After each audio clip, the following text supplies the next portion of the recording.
ઓમ નમો નારાયણ. નમસ્કાર મિત્રો. આજકાલ દરેક લોકોને કોઈના કોઈ પ્રકારનો ભય હોય છે.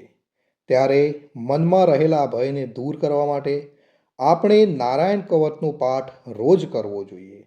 તો આજે આપણે સાંભળીશું નારાયણ કવચનો પાઠ. આપણે સંપૂર્ણ રીતે આને સાંભળીશું તો જ તેનું ફળ કથન કહેવામાં આવ્યું છે. તે પ્રમાણે આપણને પણ તેનું ફળ મળશે. શ્રીમદ ભાગવતના છઠ્ઠા સ્કંદના 8મા અધ્યાયમાં શ્રી નારાયણ કવચ ત્વષ્ટા ઋષિના પુત્ર વિશ્વરૂપ ઇન્દ્રને કહે છે. વિશ્વરૂપ કહે છે, જ્યારે ભયનો સમય પાસે આવ્યો હોય ત્યારે મનુષ્ય હાથ પગ ધોઈ આચમન કરી ઉત્તર દિશા તરફ મુખ રાખી નારાયણ કવચનો પાઠ કરવો.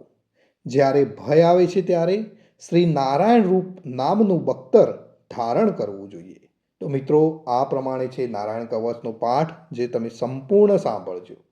ગરુડની પીઠ પર ચરણ કમળ ધારણ કરનારા, 8 સિદ્ધિઓવાળા, 8 બાહુઓવાળા અને તે 8 બાહુઓ વિશે શંખ, ચક્ર, ઢાલ, ગદા, બાણ, ધનુષ તથા પાસને ધારણ કરનારા શ્રીહરિ મારી સર્વ પ્રકારે રક્ષા કરો. જળમાં મત્સ્ય અવતારધારી ભગવાન જલતંતુઓથી તથા વરુણના પાસથી મારી રક્ષા કરો. માયાથી બટુક બનેલા વામનજી સ્થળમાં મારી રક્ષા કરો. શ્રી વિશ્વરૂપ ત્રિવિક્રમ ભગવાન આકાશમાં મારી રક્ષા કરો. જેના અઠાસ્યથી દિશાઓ ગાજી ઉઠી હતી અને ગર્ભિણીઓના ગર્ભ પડી ગયા હતા, તેવા ઋષિ ભગવાન દુર્ગ વન અને યુદ્ધ ભૂમિમાં મારી રક્ષા કરો. પોતાની દાઢથી પાતાળમાંથી પૃથ્વીનો ઉદ્ધાર કરનારા ભગવાન યજ્ઞ મૂર્તિ વરાહ માર્ગમાં મારી રક્ષા કરો. પરશુરામ ભગવાન પર્વતોના શિખરોમાં મારી રક્ષા કરો. અને ભરતના મોટા ભાઈ રામ તથા લક્ષ્મણ પ્રવાસમાં અમારી રક્ષા કરો. ઉગ્ર ધર્મ અને પ્રમાદથી નારાયણ મારી રક્ષા કરો. નિંદાથી નર ભગવાન ને યોગ ભ્રષ્ટ થતા યોગેશ્વર દત્તાત્રેય ભગવાન મારી રક્ષા કરો. ત્રણેય ગુણોના સ્વામી ભગવાન કપિલ કર્મબંધનથી મારી રક્ષા કરો. સંત કુમાર કામદેવથી મારી રક્ષા કરો. હયગ્રીહ ભગવાન રસ્તામાં જતા દેવોને પ્રણામ ન કરવાના રૂપી અપરાધમાંથી મારી રક્ષા કરો. દેવર્ષિ શ્રેષ્ઠ મુનિ નારદ ભગવાનની પૂજામાં જે કોઈ વિઘ્ન નડે તેનાથી મારી રક્ષા કરો. અને કૂર્મ અવતાર શ્રીહરિ સર્વ પ્રકારના નરકમાંથી મારી રક્ષા કરો. અયોગ્ય ખોરાકથી ભગવાન ધન્વંતરી મારી રક્ષા કરો. જીતેન્દ્રિય ભગવાન ઋષભદેવ કામ ક્રોધ આદિના ભયમાંથી મારી રક્ષા કરો.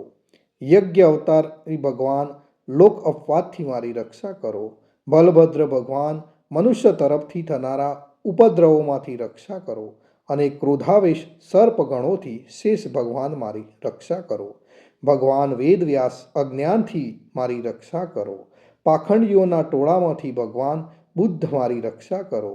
ધર્મની રક્ષા કરવા માટે અવતાર લેનાર ભગવાન કલ્કી કાળના મૂળ રૂપ કળયુગથી મારી રક્ષા કરો. હે કેશવ ભગવાન પ્રભાતમાં ગદાથી મારી રક્ષા કરો.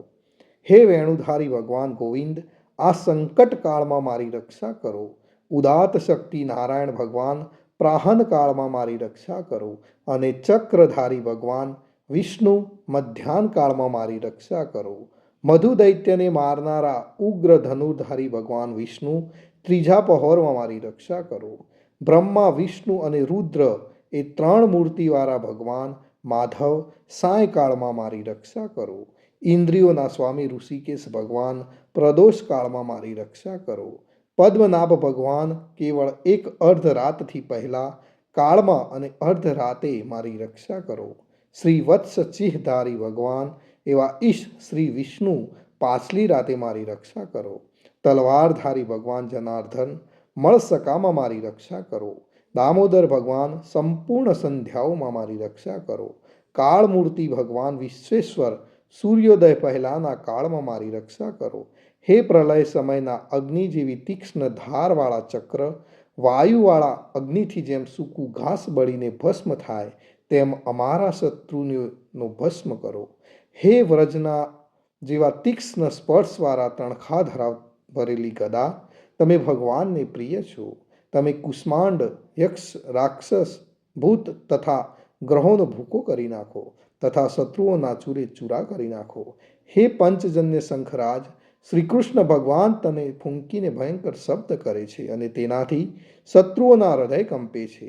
હે પંચજન્ય શંખરાજ, તમે રાક્ષસો, પ્રમથો, પ્રેતગણ, માતૃકાગણ, પિચાસ, બ્રહ્મ રાક્ષસ તથા બીજા ઘોર દ્રષ્ટિઓવાળાને નસાડી મૂકો. હે તીક્ષ્ણ ધારવાળી તલવાર, તમે ભગવાનના હસ્ત દ્વારા પહેરાઈને મારા શત્રુઓના સૈન્યને કાપી નાખો. હે સેંકડો ચંદ્ર જેવા મંડળ સમાન ઢાલ, તમે શત્રુઓની આંખોને ઢાંકી દો તથા પાપી નજરવાળાઓની પાપ દ્રષ્ટિ હરી લો. અમને ગ્રહોથી, કેતુઓથી, મનુષ્યોથી, સર્પોથી, દાઢવાળા પ્રાણીઓથી તથા પાપોથી જે ભય થાય છે તે સૌ તથા જેઓ અમારા સુખમાં વિઘ્ન કરનારા છે તે સર્વે ભયો ભગવાનના નામરૂપ અર્થના કીર્તનથી તુરત જ નાશ પામો. વૈદિક સ્ત્રોતોથી સ્તુતિ કરાયેલા વેદમય તથા સમર્થ ગરુડ ભગવાન સર્વ સંકટોમાં મારી રક્ષા કરો તથા વિશ્વસેન ભગવાન પણ પોતાના નામો લેવા વડે સર્વ સંકટોમાંથી મારી રક્ષા કરો. શ્રી હરિના નામરૂપ વાહન અને આયુધો સર્વ દુઃખોમાંથી અમારી રક્ષા કરો.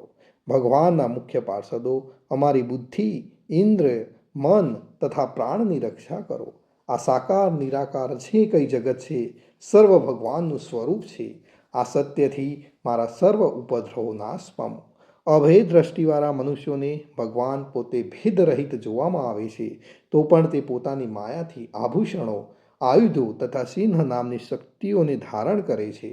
તે સત્ય પ્રમાણ વડે જ સર્વજ્ઞ તથા સર્વવ્યાપક ભગવાન શ્રી હરિ સર્વ પ્રકારના રૂપો વડે સર્વદા અમારી રક્ષા કરો.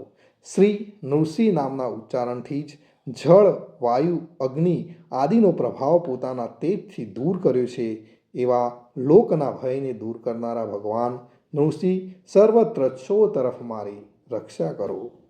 નારાયણ કવચનું ફળ મિત્રો આ પ્રમાણે છે. વિશ્વરૂપ કહે છે, હે ઇન્દ્ર, આ નારાયણ કવચ તમારી આગળ જે કહ્યું, જે ધારણ કરવાથી કે સાંભળવાથી તમે શ્રમ વિના અસુરોના અધિપતિઓને જીતશો.